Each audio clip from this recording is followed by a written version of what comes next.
जैसा कि कल हम बता दिए थे, ठीक है, आज हम लोग वही वर्क एनर्जी थ्योरम डिस्कस करेंगे, ठीक है। बहुत ज्यादा इंपॉर्टेंट है, बहुत ज्यादा इंपॉर्टेंट है, पहले ही बोल देते हैं, ठीक है। तो स्टार्ट करने से पहले अगर तुम लोगों को कोई डाउट है, ठीक है, तो बोल दो, कोई टॉपिक में डाउट हो तो, या कुछ पूछना हो तो पूछ लो, फिर हम लोग स्टार्ट कर देंगे अपना अगला टॉपिक। इस चैप्टर से अगर कोई भी टॉपिक में किसी तरह का डाउट हो तो पूछ लो, ठीक है। तो आगे बढ़ते हैं हम लोग।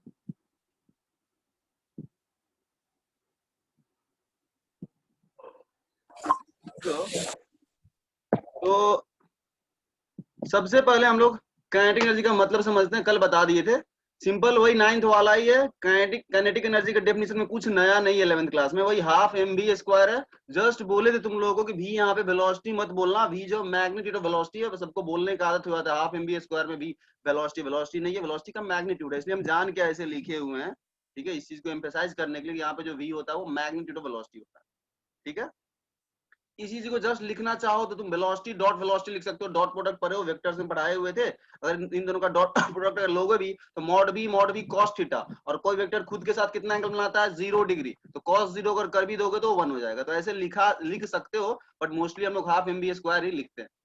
एम क्या था, इसे मास ऑफ पार्टिकल, और बी क्या था, मैग्नीट्यूड ऑफ वेलोसिटी। अगेन ये इंपॉर्टेंट है, वेलोसिटी नहीं है वो, भी मैग्नीट्यूड ऑफ वेलोसिटी, ठीक है। अगर एक से अधिक पार्टिकल सिस्टम में, मान लो 3-4 ब्लॉक को तुम सिस्टम ले लिए, तो तीनों चारों का एक साथ ऐड कर दोगे, इसका अलग निकाल लोगे काइनेटिक एनर्जी हाफ mv², इसका अलग निकाल लोगे, इसका अलग निकाल लोगे, सारे को ऐड कर दोगे, तुम्हारा सिस्टम का क्या आ जाएगा, kinetic energy. Sum of kinetic energy अगर कर दोगे सारे का, तो वो अपने सिस्टम का काइनेटिक एनर्जी आ जाएगा। तो काइनेटिक एनर्जी है।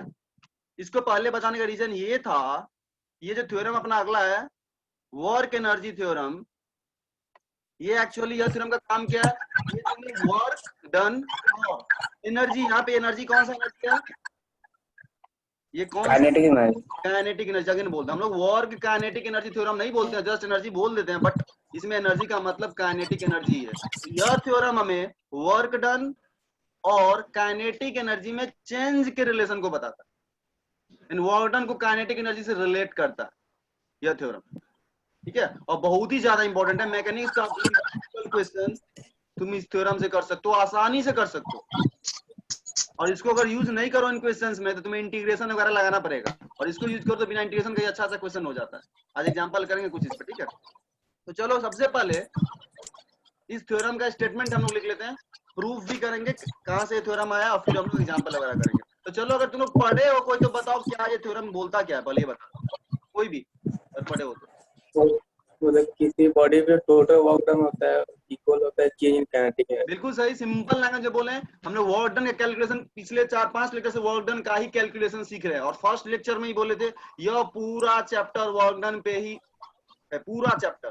तो वर्क डन निकालने तुम्हें आता है, तो यह थ्योरम बोलता है किसी भी पार्टिकल पे या एक से अधिक पार्टिकल पे टोटल वर्क डन, जितना भी फोर्सेस लग रहा है सबका वर्क डन निकालो, सभी वर्क डन को जोड़ दो, तो वो इक्वल टू होगा चेंज इन काइनेटिक एनर्जी। जिस भी पार्टिकल पे या ऑब्जेक्ट पे या सिस्टम पे लगा रहे हो तुम यह थ्योरम, उस सिस्टम या पार्टिकल का काइनेटिक एनर्जी कितना चेंज होगा जितना तुम वर्क करोगे। सपोज करो किसी ऑब्जेक्ट पर हम 10 जूल का वर्क किए, तो उसका काइनेटिक एनर्जी कितना चेंज होगा, 10 जूल से चेंज होगा। सिंपल, ये थ्योरम का स्टेटमेंट बहुत सिंपल है, और अप्लाई करना भी ये थ्योरम बहुत सिंपल है, पहले बोल देते हैं। तो इसका स्टेटमेंट अगर एक लाइन में लिखना चाहे, एक लाइन में, हालांकि लैंग्वेज में भी हम लोग लिख सकते हैं, ठीक है, तो लिखना है तो लिख सकते हो, या सीधा लिख लो लैंग्वेज में लिख लो। तो इसके स्टेटमेंट की बात करें, ये बोलता क्या है, total work done on A particle by all forces, जितना भी फोर्सेस सबका, पार्टिकल बोलो और सिस्टम ले लो, कोई दिक्कत नहीं है। सिस्टम से मतलब मेरा क्या हुआ, तुम दो या दो से अधिक चीज को एक साथ क्लब करके बोले कि ये मेरा सिस्टम है। जैसे कुछ क्वेश्चन करते थे ना हम न्यूटन्स लॉ वगैरह में फ्रिक्शन में, तो जैसे दो ब्लॉक को एक साथ सिस्टम ले ली, तो दोनों हो गया सिस्टम, एक लोग है तो पार्टिकल, एक से अधिक लोग है तो system. Total work done by कौन करेगा, फोर्सेस, ऑल फोर्सेस, ठीक है, इज इक्वल टू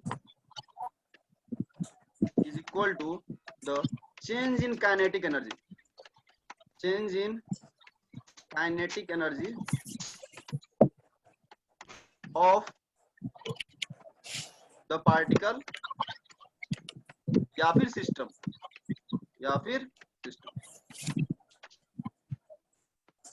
तो दोनों को हम एक साथ में ही कर लिया। कुछ बुक्स में अलग अलग लिखा रहता है, work energy theorem for a particle, work energy theorem for a system.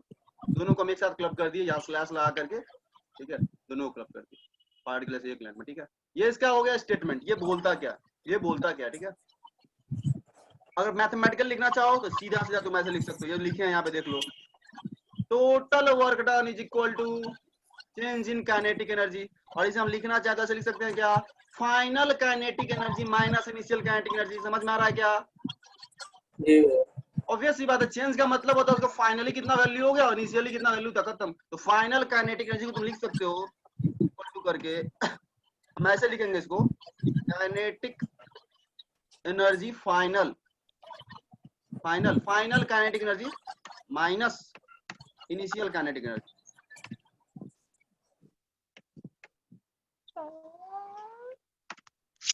ठीक है, ये लिख लो।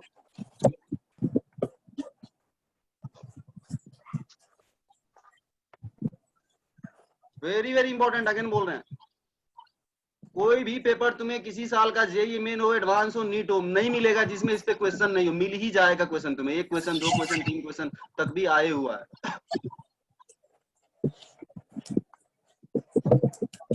चलो लिख लिए सब लोग? चलो तो अब आता है बात इसके प्रूफ का। हालांकि प्रूफ बहुत ज्यादा इंपॉर्टेंट नहीं होने वाला है, बट हेल्प करेगा तुम्हें कहीं कहीं, इसलिए हम प्रूफ भी करवाएंगे इसका, ठीक है, ये थ्योरम का प्रूफ भी करवाएंगे। तो कल हम तुम लोग को बोले थे कि प्रूफ खुद से करने के लिए, और हिंट था work equal to integral F dot dr use करो, या कहीं और से भी कर सकते हो, कोई दिक्कत नहीं, कहीं और से भी प्रूफ तुम कर सकते हो। तो किसी को प्रूफ समझ में आया खुद से तो बोलो, किसी तरह का कोई आइडिया भैया ऐसा कुछ ये हमारा आ गया, भैया आपका किए थे, आ गया। कैसे किए थे? जस्ट कुछ बोलना चाहो कोई भी एक आदमी, बस मतलब जस्ट एक ब्रीफली बोल दो भैया ऐसा कुछ करेंगे तो आ जाएगा। भैया वो आप होता है dot dr, work done equal to integral F dot dr, ठीक है, और एफ को लिख देंगे m dv by dt, ठीक है, बिल्कुल सही, इंटू dr, और dr by dt हो जाएगा बिल्कुल सही, v, और m बाहर निकल जाए m पहुंचे। बिल्कुल सही, बिल्कुल सही। अब वी डी भी आ गया, वो बी स्क्वायर बाई 2 कैंडिडेट का चेंज आ गया, बिल्कुल सही, हाँ आ उसी गया, में हो जाएगा फिर। बिल्कुल सही, एकदम परफेक्ट, परफेक्ट है, परफेक्ट, परफेक्ट है, बिल्कुल परफेक्ट है एकदम, बिल्कुल। तो कितना सिंपली आ गया। अगर तुम न्यूटन सेकंड लॉ से भी स्टार्ट करो, F equal to M A से, वहां से ही प्रूफ कर सकते हो, कोई दिक्कत नहीं, वहां से ही प्रूफ कर सकते हो, बिल्कुल सही है, एकदम बिल्कुल सही प्रूफ है, 100% सही है, ठीक है। तो तुम्हारा प्रूफ भी हो गया, होपफुली हमको बताने का खास जरूरत है नहीं, वैसे हम थोड़ा डिटेल्ड प्रूफ सोच रहे थे करने को, बट बहुत ज्यादा इंपॉर्टेंट नहीं है वो, ठीक है, डिस्कशन, बट चल देख लो एक बार, देखना है। हम F equal to M A से कर रहे हैं, न्यूटन सेकंड लॉ, ठीक है। तो ऐसा करो, अगले प्रूफ को स्किप कर देते हैं, तुम लोग समझ ही गए, प्रूफ को स्किप कर देते हैं, एग्जांपल ले लेते हैं, वो ज्यादा इंपॉर्टेंट है, वापस से प्रूफ हम लोग कर लेंगे बाद में, क्योंकि ये क्वेश्चन सॉल्व करने के पॉइंट ऑफ व्यू से बहुत ज्यादा इंपॉर्टेंट है, ठीक है। तो ऐसा करते हैं, वैसे तुम लोग देख लिए, इंटीग्रल एफ डॉट dr लिखो, फोर्स को लिखो मास इनटू एक्सीलरेशन, जैसे ये बोला, एक्सीलरेशन को dv by dt लिखो, dt को डाल दो dr में, वो वेलोसिटी हो गया, बस सिंपल आ गया तुम्हारा mvdv। बाकी लोग को पता नहीं समझ में आया कि नहीं, लिख देते हैं यहाँ पे जस्ट एक बार, उसी का लिख रहा है, अच्छा वो लगाया, ठीक है, यही जो हम बोले थे कल, एग्जैक्टली उसी को यूज किया और प्रूफ कर दिया। तो देखो उसी को बता रहे हैं पहले, तो उसके लिए हम लोग कौन सा इक्वेशन लेंगे, वही लेक्चर 1 का इक्वेशन जो हम बोलते आए हैं, उस पे कमांड हो गया तो चैप्टर पे कमांड हो गया।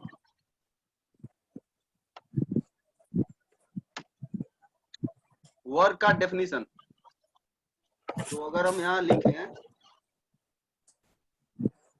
वैसे प्रूफ की बात कर, देखो एक लाइन प्रूफ हो रहा है यहाँ से, जैसा कि वो बोला है एग्जैक्टली वही चीज हम करने वाले हैं। ये फोर्स को लिख दो, देखो कॉपी में स्टेप बाय स्टेप करते जाओ, हम यहाँ डायरेक्ट लिख रहे हैं, फोर्स को लिख दो मास इनटू एक्सीलरेशन, ओ सॉरी, मास इनटू एक्सीलरेशन, चलो ठीक है इसको हटाओ, मास इनटू एक्सीलरेशन और डॉट dr, यहाँ नहीं हो पाएगा, ठीक है, तो इसको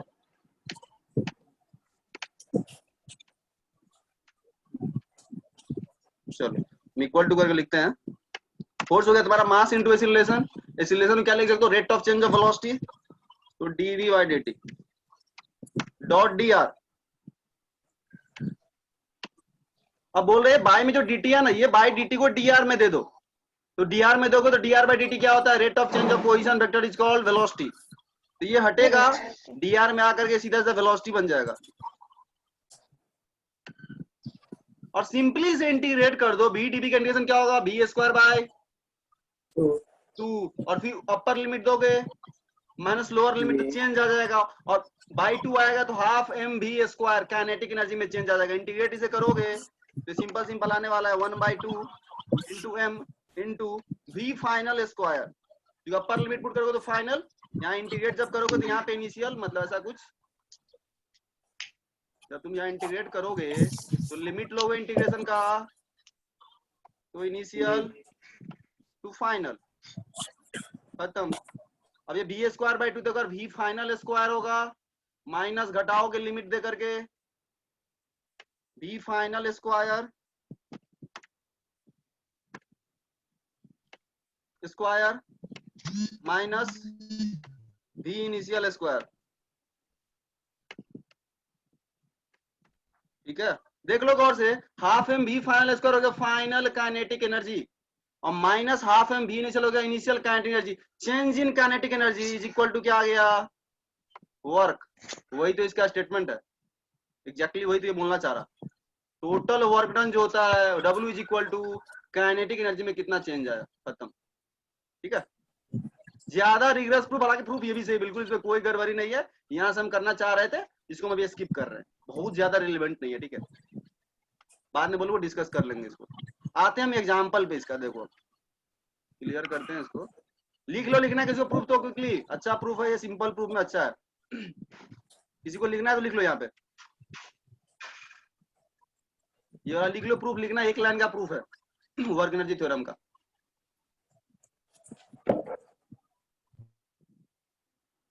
ये तुम्हारा प्रूफ हो गया।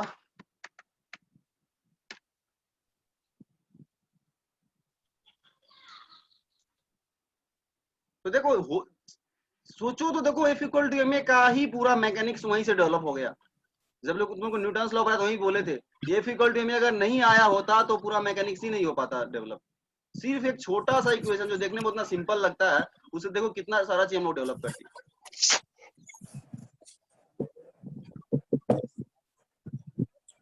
और इसीलिए कुछ लोग, कुछ टीचर्स लोग बोलते हैं F equal to M A आता है तो पूरा मैकेनिक्स आता है, उसका F equal to M A लगाते रहो। और सही बात है, अगर जिद पे कोई आ जाए तो मैकेनिक्स का टफ से tough question F equal to M A से स्टार्ट करके सॉल्व किया जा सकता है, कोई भी क्वेश्चन। और कुछ भी हमें नहीं पता, F equal to M A से ही तोड़ते तोड़ते तोड़ते तोड़ते सॉल्व कर सकते हैं मैकेनिक्स के क्वेश्चन। चलो क्लियर करते हैं, आगे बढ़ते हैं एग्जाम्पल पे जो ज्यादा इंपॉर्टेंट है। चलो एग्जाम्पल की बात करें, सबसे पहला एग्जाम्पल बिल्कुल सिंपल लेंगे हम लोग, 9th क्लास वाला क्वेश्चन देखेंगे, वहां पे वर्क एनर्जी थ्योरम से कैसे सॉल्व करते हैं। क्वेश्चन है, पहले आंसर तुम लोग को निकालना है 9th वाले तरीके से, फिर हम वर्क एनर्जी थ्योरम से बताएंगे। क्वेश्चन ये है, जमीन से किसी बॉल को initial velocity u equal to 20 metre पर सेकेंड से फेंका गया।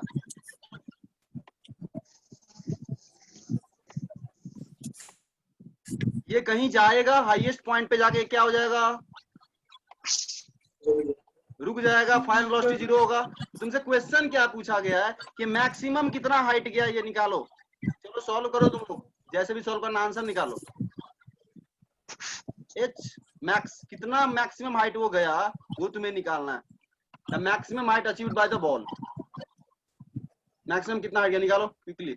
जी को 10 ही लेना, जी को 10 ही लेना, कैलकुलेशन इजी करने के लिए जी को 10 लो। सब लोग सॉल्व करो जैसे भी सॉल्व करना हो। तो 20 आ जाएगा, 10 मीटर पर सेकंड। मैक्सिमम हाइट 20 है। सब लोग निकालो क्विकली, चलो 20, बाकी लोग आ रहा है कितना, कितना गया मैक्सिमम हाइट। सिंपल लगाओ, थर्ड इक्वेशन ऑफ मोशन आ रहा है, v square is equal to u square plus 2as से आ रहा है आंसर। जी भैया 20 आया। चलो यानी सब लोग बोल रहा है कि मैक्सिमम जाएगा 20 मीटर ऊपर। अब हम बोल रहे हैं इसी क्वेश्चन को हम लोग वर्क एनर्जी थ्योरम से करेंगे, आंसर सेम आएगा। सबसे इजी एग्जांपल लेता है तो फील है, ठीक है, फिर करेंगे क्वेश्चन, टफ टफ क्वेश्चन भी करेंगे, टेंशन मत लो, पहले इजी से समझो चीज को क्या है। ठीक है, कांसेप्ट 20 मीटर आगे यहाँ से अपना इक्वेशन ऑफ मोशन से कांस्टेंट डिस्प्लेसमेंट लगा दिए, third equation of motion answer आ गया। अब हम बोल रहे हैं ये जो भी बॉल है या जो भी ऑब्जेक्ट है, कुछ भी जो भी चीज फेंका गया, ठीक है, स्टोन हो, बॉल हो, कुछ भी हो, उसका मास कुछ ना कुछ होगा, समझ रहे हो? जी भैया। मास कुछ ना कुछ होगा। हम बोल रहे हैं इस बॉल के लिए, यानी कि पार्टिकल जैसा ट्रीट करो और इसके लिए लगा दो यहाँ, इसको मान लो इनिशियल, इसको मान लो फाइनल, और लगा दो वर्क एनर्जी थ्योरम।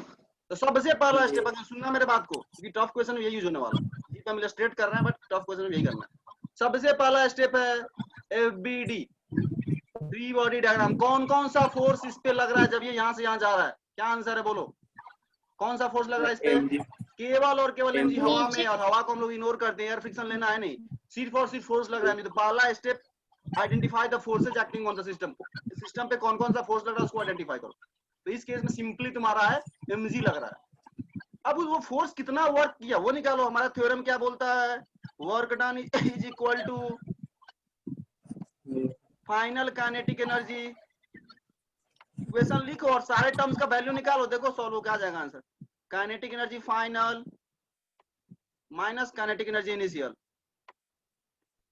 चलो सबसे पहले एलएचएस निकालते हैं, फिर आरएचएस निकालेंगे, फिर इस इक्वेशन में पुट करेंगे, आंसर आएगा अपना। हम बोले लेफ्ट हैंड साइड का बात करते हैं, वर्क डन कितना होगा कोई बताओ। mg कितना वर्क करेगा यहां से यहां तक अगर ये बॉल जाता है तो? तुम बोलोगे भैया ये बॉल जा रहा है ऊपर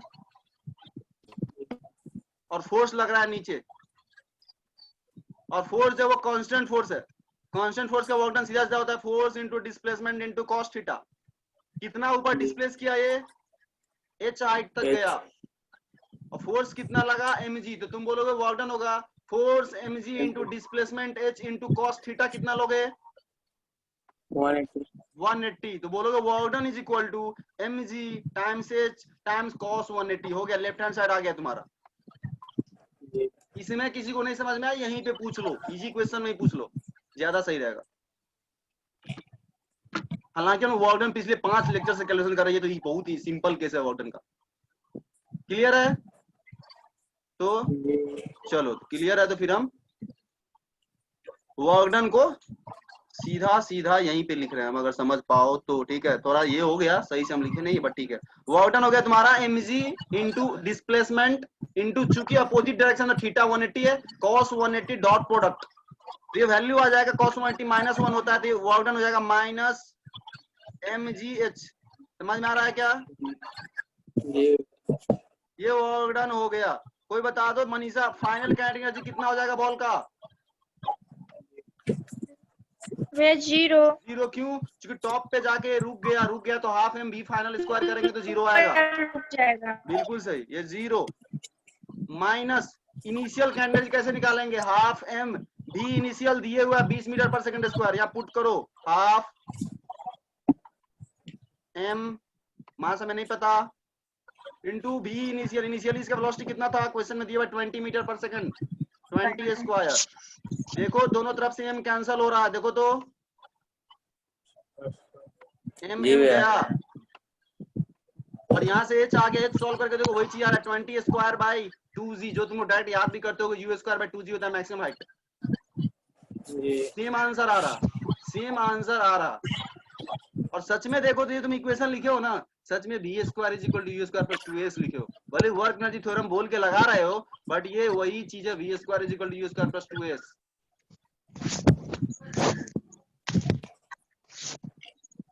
सॉल्व करो, आंसर आ गया। सिंपल केस यहाँ पे तुम लगा सकते हो, तो कहीं भी लगा सकते हो वर्क एनर्जी थ्योरम, सॉरी बोलते कहीं भी आ गया आंसर। अब चलो, अब जस्ट तुम थोड़ा दिखा दे, लिख लो, लिखना है तो लिख लो क्विकली, इसको लिखना है क्विकली लिख लो, ठीक है?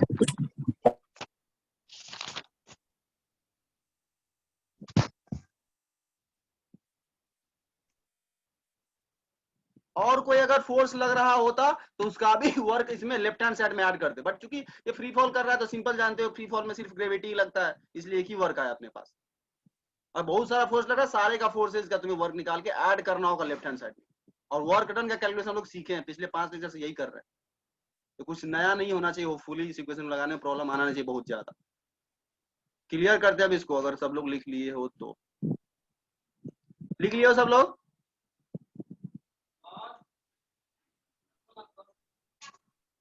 बोलो।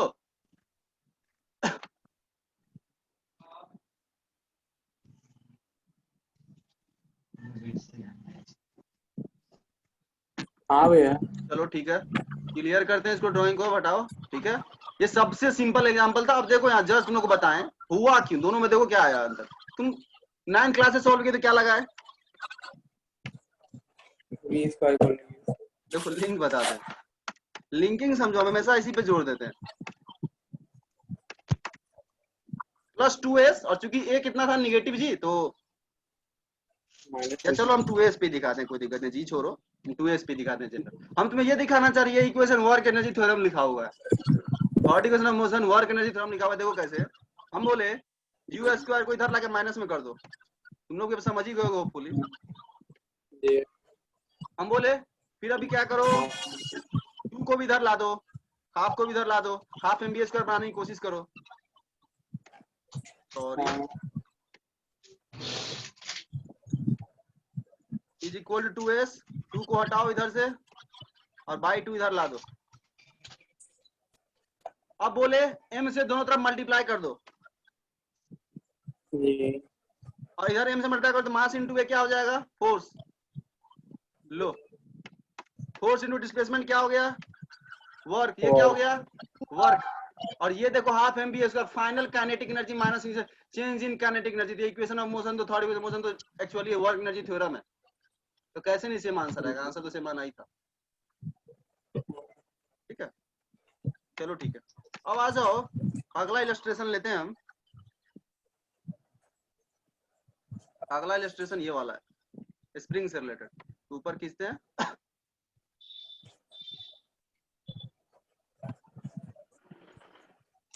तीन चार क्वेश्चन इसमें हम क्लास में करवाएंगे। ठीक है, और फिर तुम लोग को भेजेंगे प्रैक्टिस के लिए अच्छा अच्छा क्वेश्चन।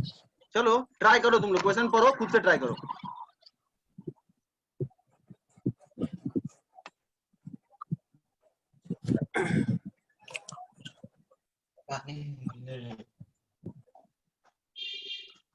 क्वेश्चन है, ब्लॉक स्प्रिंग से लगा हुआ है, उसको रिलीज किया गया, इनिशियली ब्लॉक रेस्ट पे था, जो ही बोला दिमाग में आ जाना चाहिए अच्छा इनिशियल काइनेटिक एनर्जी 0 है, तो उस इक्वेशन में work done is equal to final kinetic energy minus initial kinetic energy. Initial तो अपने को पता ही है, यानी तुम्हें टर्म्स पे ध्यान देना, क्या क्या टर्म्स है ये वर्क में थ्योरम लगाने के लिए। फाइनल काइनेटिक एनर्जी, ठीक है, केईएफ डायरेक्ट ऐसे लिख रहा है, minus initial kinetic energy.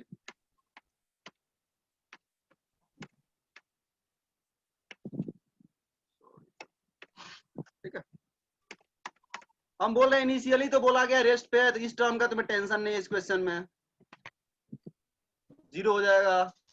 Work done, अब देखो तो वर्क डन के लिए क्या क्या देखो कि पहले फोर्स कौन कौन लग रहा है, बोले तो स्टेप नंबर 1 वही है अपना, तो बोलो कौन कौन सा फोर्स लग रहा है। मनीषा बोलो इस ब्लॉक पे कौन कौन सा फोर्स लग रहा है क्विकली। भैया नीचे की तरफ mg लग रहा है, बिल्कुल सही, ऊपर नीचे की mg तरफ लग रहा है। नॉर्मल लग रहा है, इस साइड mg में को हम स्प्रिंग फोर्स। mg को हम 2 × 10 लिख देते हैं, मास × 10, 20 न्यूटन का फोर्स ग्रेविटी लग रहा होगा, नॉर्मल भी लग रहा होगा, और क्या लग रहा होगा बोलो, और एक स्प्रिंग फोर्स लग रहा है इधर की बिल्कुल तरफ, सही, स्प्रिंग kx। फोर्स। और क्वेश्चन में फ्रिक्शन नहीं बोला है तो फ्रिक्शन नहीं मानना, म्यू वगैरह दिया होता तो फ्रिक्शन मानते, बट फ्रिक्शन नहीं बोला, फ्रिक्शन को इग्नोर करो। अब लगेगा स्प्रिंग फोर्स, 3 फोर्सेस लग रहा है।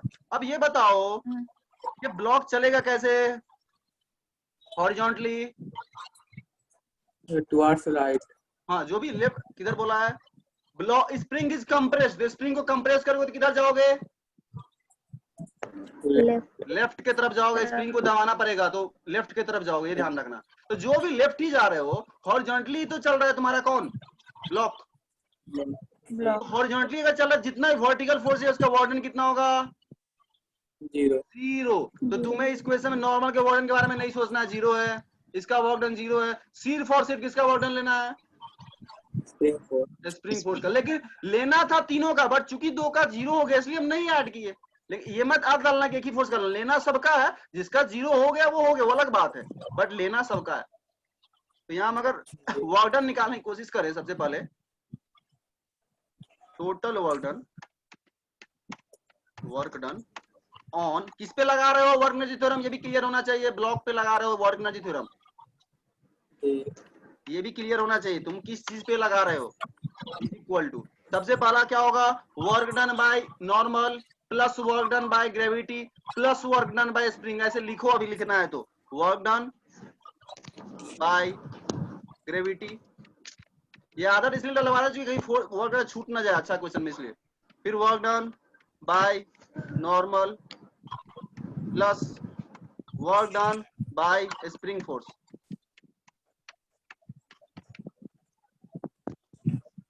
चलो इसको हम अब क्लियर करते हैं, ये जो भी तुम लोग फोर्स अब दिख रहा है, ठीक है। तो ड्राइंग को हम क्लियर करते हैं, ये जो भी बनाए थे। चलो अब चलो, ये हो गया 3 टर्म तुम्हारा हो गया, तीनों टर्म का वैल्यू निकालो।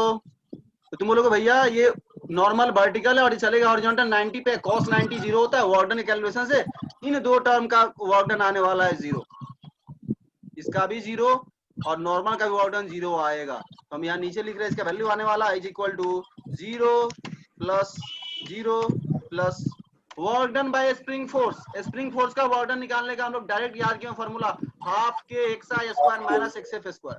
फॉर्मूला लगा रहे हैं हम, half k x i square. Initially देखो तो इनिशियली नेचुरल लेंथ पे अज्यूम करोगे स्प्रिंग को, इनिशियली कोई एक्सटेंशन नहीं था, बाद में कंप्रेशन की हो, तो एक्स इनिशियल कितना लिखोगे 0 square.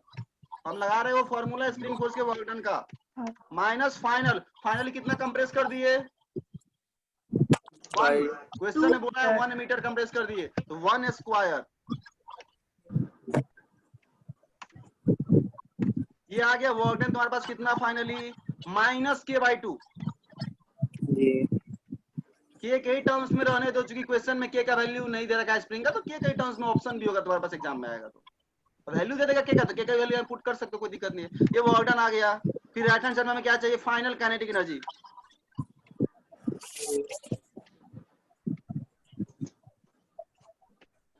Final kinetic energy is equal to क्या होगा बोलो, हाफ एम तो बिल्कुल रहेगा 1/2 इंटू एम। मास दे रखा है ब्लॉक का 2 kg, तो हम 2 लिख दिए, हाफ एम भी स्क्वायर। फाइनल वेलोसिटी तुम्हें पता नहीं है, वही पूछा गया क्वेश्चन में, देखो find the speed of the, मतलब जब ब्लॉक जाएगा उसको 1 मीटर कंप्रेस करेगा, उसके बाद फाइनली इसका कितना वेलोसिटी को तुम्हें निकालना है, तो वो तुम्हें निकालना नहीं पता तो भी को रहने दो से भी। ये सॉल्व हो क्या रहा, हाफ इंटू 2 कैंसिल हो गया, सिंपली आ रहा भी स्क्वायर। ये आ गया final kinetic energy. Initial kinetic energy कितना होगा, इनिशियली ब्लॉक रेस्ट पे है, बिल्कुल सही, हाफ एम 0 स्क्वायर 0 आ गया। तीनों वैल्यूज को यहाँ पुट करो और भी निकाल के बोलो आंसर कितना आ रहा है। रूट अंडर जब सब लोग निकालो, सबको निकालना है। माइनस के बाई 2 इक्वल टू फाइनल, अरे भाई माइनस के बाई, अरे यार ये कैसे, माइनस ये कैसे हो सकता है, यही तो प्रॉब्लम है। माइनस इमेजिनरी आ गया, इमेजिनरी अगर सोचो भी थोड़ा, ठीक है आंसर का सोचो भी, इमेजिनरी स्पीड कैसे आ जाएगा, गड़बड़ का हो अब ये बताओ।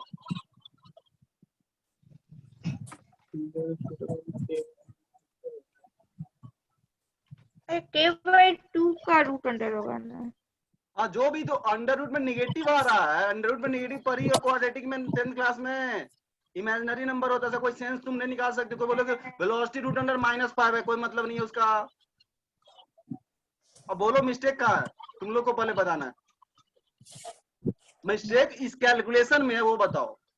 तुम अगर वर्ग ही गलत कैलकुलेट कर लोगे तो फिर क्या मतलब है, तो तुम्हारा आंसर गलत आने ही वाला है। देखो गड़बड़ क्या है, क्वेश्चन पे भी नजर दो, ऑलरेडी स्प्रिंग 2 से खिंचा हुआ है, तो इनिशियल जो है यहाँ पे ये 2 है, डायग्राम पे भी देखा करो, इनिशियल नेचुरल लेंथ पे नहीं है। देखो डायग्राम देख रहे हो, ये क्या बताना चाह रहा है, नेचुरल लेंथ से 2 ऑलरेडी खिंचा हुआ है वो, इनिशियली ये सिचुएशन है। ये 2 होगा, अब सॉल्व करो कितना आ रहा है, 4 - 1 3, अब निगेटिव ही हट गया, अब पुट करो आंसर निकालो, अब आंसर सही आएगा, रूट अंडर 3k/2 बिल्कुल सही। तो भी आ गया तुम्हारे पास रूट अंडर 3k/2,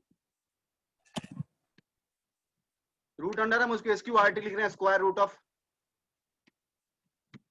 अगर तुम्हें के का वैल्यू देते 1 सेकंड को, मान लो कुछ दे देते तो अच्छा सा आंसर आ जाता, वैल्यू आ जाता सॉल्व होकर, ऑप्शन में तुम्हारा मीटर पर सेकंड में लिखा हुआ होता। अगर ये क्वेश्चन आएगा एग्जाम में तो ऑप्शन में लिखा रहेगा root under 3k/2, root under 5k/2, root under कुछ कुछ करके लिखा रहेगा। तो यानी ये ऑलरेडी 2 से इलोंगेटेड था। देखो एनएल लिखा हुआ है, एनएल देख रहे हो, ये जो भी डायग्राम तुम्हें दिया गया है इनिशियल सिचुएशन दिया गया है, मतलब इनिशियली क्या था, तो ये ब्लॉक तुम्हारे रेस्ट पे था, स्प्रिंग को तुम 2 मीटर ऑलरेडी खींच दिए हो, तो इनिशियली स्प्रिंग जो है वो 2 से खींचा हुआ है, तो इनिशियल जो खींचे हुए 2 यहाँ पे लोग एक्स इनिशियल स्क्वायर होता था। और फाइनली तुम क्या कर रहे हो वो भी समझ लो, फाइनली तुम क्या कर रहे हो वो देखो, तुम यहाँ से क्या कर रहे हो ना, फाइनली इसको कितना अंदर ला रहे हो, बोलो 1 मीटर कंप्रेस नहीं, तो 1 मीटर कंप्रेस करने तुम्हें 3 अंदर लाना पड़ेगा, समझो पहले बात को। 2 अंदर आओगे तो वो नेचुरल पे आएगा, और 1 कंप्रेशन मतलब वो नेचुरल से 1 कंप्रेशन, तो यहाँ से तुम्हें 3 अंदर जाना पड़ेगा, ये समझना है तुमको। 3 मीटर यहाँ से तुम्हें ब्लॉक को डिस्प्लेस करना होगा, तब जाकर के फाइनल सिचुएशन जो है यहाँ पे कुछ आएगा, यहाँ पे कुछ आएगा। और ये डिस्टेंस हमेशा जो लेते हैं वर्क डन में वो नेचुरल लेंथ से लेते हैं, तो ये टोटल 3 आयो, इधर 1 मीटर, तो फाइनली तुम 1 मीटर लियो वैल्यू। यहाँ पे जाके देखना स्प्रिंग का वर्क डन, वहां पे अच्छे से बोले थे हम इस पॉइंट को, एक्स इनिशियल और एक्स फाइनल कैसे लेते हैं, नेचुरल लेंथ से कितना बाएं या दाएं हो वो देखना है तुम्हें। तुम यहाँ से मत देख लेना 3, ये नेचुरल लेंथ थोड़ी ना है, नेचुरल लेंथ से इनिशियली कहाँ हो, नेचुरल लेंथ से फाइनल कहाँ हो, ये है क्वेश्चन एक्चुअली। मतलब ऐसा समझ लो कि तुम्हें मान लो किसी एक चीज को रेफरेंस डाल दिया, नेचुरल लेंथ को रेफरेंस मान लो, उस रेफरेंस से देखो कि इनिशियली तुम कितना पीछे हो या कितना आगे हो, नेचुरल लेंथ को रेफरेंस मानना। जब भी ये तुम वॉर्डन में एक्स आई और एक्स एफ निकालोगे, हालांकि वहां पे ही बोले थे, तो नेचुरल लेंथ को रेफरेंस मानते हुए, और यहाँ पे माइनस प्लस का टेंशन है नहीं, चूंकि एक्स इनिशियल स्क्वायर है, एक्स फाइनल स्क्वायर, तो उसमें मत सोचना कि माइनस लिखी प्लस कंप्रेशन और इलोंगेशन, उसका कोई फर्क पड़ने वाला नहीं है, चूंकि यहाँ पे ऑलरेडी स्क्वायर है। तो सिर्फ तुम्हें देखना है कि नेचुरल लेंथ से कितना पीछे कितना आगे गया, बस। ठीक है, तो चलो ये भी क्वेश्चन हो गया तुम्हारा। इस क्वेश्चन में किसी को डाउट है तो पूछ लो, अगर, क्योंकि हम लोग रिलेटिवली इजी क्वेश्चन कर रहे हैं क्लास में, कंसेप्ट समझने के लिए। टफ क्वेश्चन में भी लगाना तुमको यही है। 2 क्वेश्चन और हम करेंगे आज, टाइम है ना, 2 क्वेश्चन और करने वाले सिर्फ वर्क एनर्जी थ्योरम पे। चलो तो इसको भी स्किप करते हैं, ये भी डिस्कशन हो गया अपना।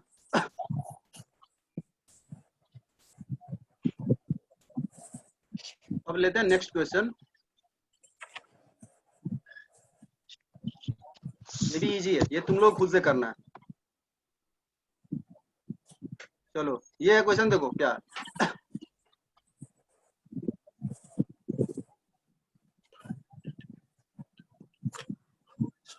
बिना वर्क एनर्जी थ्योरम के भी इस क्वेश्चन को कर सकते हो तुम, S = UT + ½ AT² ला करके, ठीक है, बट उसे नहीं करना, वर्क एनर्जी थ्योरम से ही करो।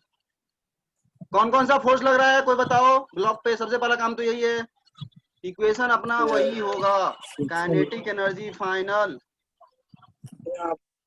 हमेशा work kinetic energy initial, equation वही होने वाला। वर्क डन के लिए फोर्स देखो तो बोलोगे mg लगेगा, नॉर्मल लगेगा, बट जमीन पे चल रहा है, हॉरिजॉन्टली चल रहा है, तो mg नॉर्मल का वर्क डन जीरो, डायरेक्टली लिख रहे हैं आप, समझ लो तुम लोग, डायरेक्टली कर रहे हैं, ठीक है, तो 2 0। तीसरा फोर्स क्या लग रहा है, फ्रिक्शन, म्यू लग रहा है, फ्रिक्शन का वैल्यू कितना होगा, तो म्यू टाइम्स mg, म्यू को u लिख रहे हैं, ये फ्रिक्शन हुआ।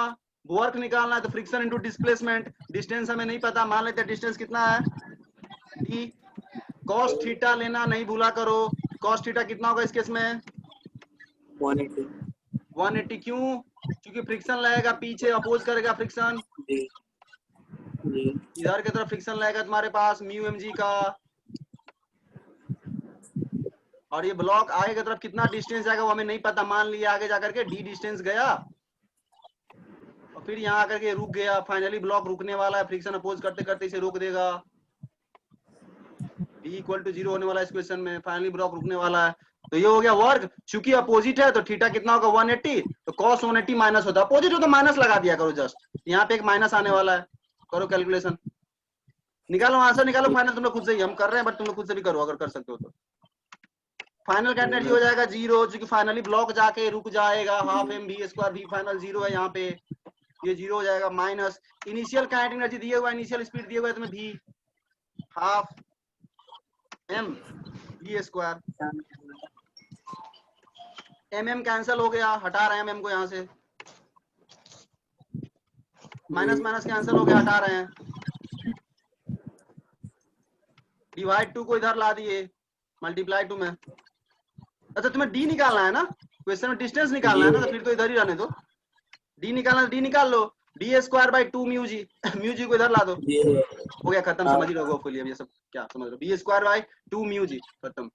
डिस्टेंस आ गया, तुम सिंपल इसे S equal UT plus half eighty square से भी कर सकते थे, आ जाएगा उससे भी, बट वर्क एनर्जी थ्योरम से हम लोग कोशिश कर रहे हैं करने का।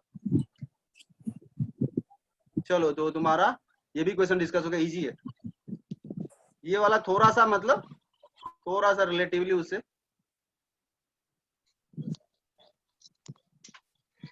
चलो नेक्स्ट क्वेश्चन,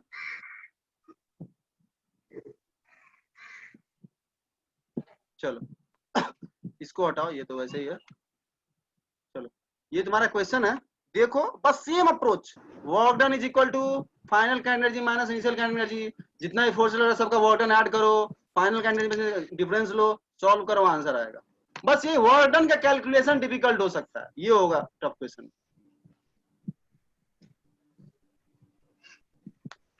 इक्वेशन वही लिखेंगे हम जो पहले लिखते थे, वहां से कॉपी करते हैं, work done is equal to kinetic energy final minus kinetic energy initial. चलो कौन कौन सा फोर्स लग रहा है इस ब्लॉक पे, ये बताओ। ऊपर की लग तरफ रहा है नॉर्मल नीचे लग रहा है, mg mg cos cos theta लग रहा है। बिल्कुल ये सही, एमजी डायरेक्ट, तुम एमजी बोल दो, mg डायरेक्ट एमजी बोल दो ना, क्यों उसको मतलब कंपोनेंट, ठीक है कंपोनेंट भी करो, कोई दिक्कत नहीं, कंपोनेंट करने का आदत होता है, ठीक, कोई दिक्कत नहीं। चलो ये तुम्हारा नॉर्मल हो गया, कोई दिक्कत नहीं, ये नॉर्मल,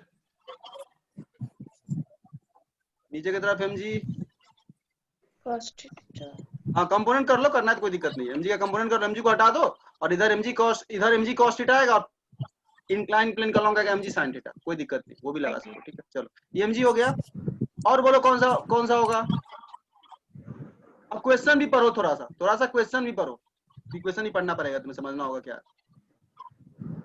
हालांकि देखो हम तुम्हें ये चीज अभी नहीं बोल रहे करने को, ये फालतू का लिखा हुआ है, ठीक है, ये क्वेश्चन जहां से हम लिए थे, अभी एनर्जी का हम लोग गए नहीं है, ठीक है, इस पे ध्यान मत दो, इस सेंटेंस में ध्यान मत दो, हम क्वेश्चन समझाते हैं सबसे अच्छा, छोड़ो क्वेश्चन को, छोड़ो, ठीक है, हम क्वेश्चन समझाते हैं। देखो क्या है, इनिशियली यहाँ पे स्प्रिंग नीचे पड़ा हुआ है, स्प्रिंग इनिशियली नेचुरल लेंथ पे था, इनिशियली स्प्रिंग जो नेचुरल लेंथ पे था, कोई उस पे कंप्रेशन या इलोंगेशन नहीं लगाए हुए हैं, स्प्रिंग से एल डिस्टेंस पे ब्लॉक तुम्हारा पड़ा हुआ था, एल डिस्टेंस पे ब्लॉक पड़ा हुआ था, ठीक है, एल डिस्टेंस पे।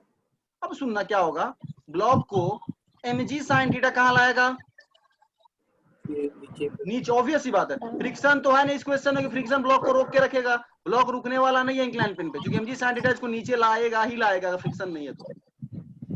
अब ब्लॉक नीचे आएगा इस रिलेशन यहाँ आता है तो इसका वेलोसिटी कुछ ना कुछ हो जाएगा, तो जो वेलोसिटी का कुछ होगा उसके कारण से क्या होगा, वह ब्लॉक इस स्प्रिंग को क्या करना शुरू करेगा, कंप्रेस करना शुरू करेगा, और होते होते फाइनली क्या होगा, एक ऐसा सिचुएशन आएगा जहां पे ब्लॉक ही रुक जाएगा। स्प्रिंग को जब दबाएगा ये ब्लॉक, तो स्प्रिंग फोर्स उसको अपोज करेगा, ये बेचारा अपना वेलोसिटी होते जा रहा, एक ऐसा टाइम आएगा कि स्प्रिंग फोर्स होते स्प्रिंग लगते ये ब्लॉक क्या हो जाएगा, रुक जाएगा। उस टाइम पे स्प्रिंग में मैक्सिमम कंप्रेशन होगा, ये समझो क्या हम बोले, स्प्रिंग दब रहा है, ब्लॉक आगे भाग रहा है, स्प्रिंग फोर्स लगते फाइनली ब्लॉक को रोक देगा। अब स्प्रिंग को और ये ब्लॉक दबा कंप्रेस